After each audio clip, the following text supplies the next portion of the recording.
Hay circo y hay teatro. Creo que la mezcla es bastante equilibrada.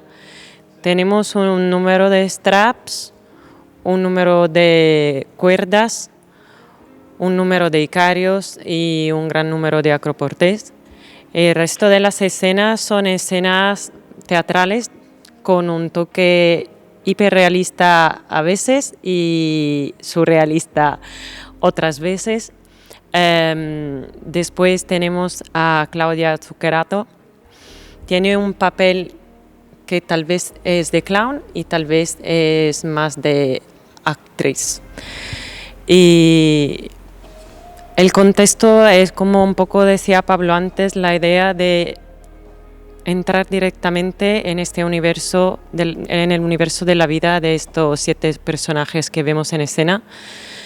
Y entonces hay una, digamos, atención a actuar en una manera casi cinematográfica, me gusta decir a mí.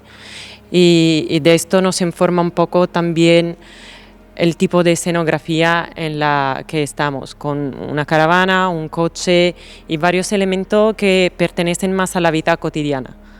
El trabajo que creamos, o sea, la verdad es que aparte de tener circo y teatro, se caracteriza por ser un poco multidisciplinar. Aquí hay una parte también de instalación en este caso.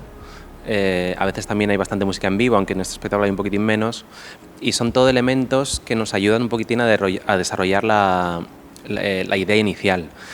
Nos pasa mucho que hacemos espectáculos específicos para un espacio concreto, lo que nos obliga, no es que nos obligue, pero nos dicta un poquitín el tipo de cosas o el camino que queremos seguir.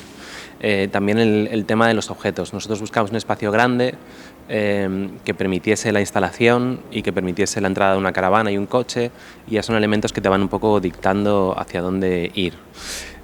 Al mismo tiempo, el espectáculo está un poco basado en experiencias propias que hemos tenido trabajando con compañías que giran por el mundo en carpa, donde la vida es en comunidad, son grupos de 30 personas, donde convivimos con ellos, vivimos en todas las situaciones posibles, y es un poquitín de donde hemos sacado digamos, la idea original.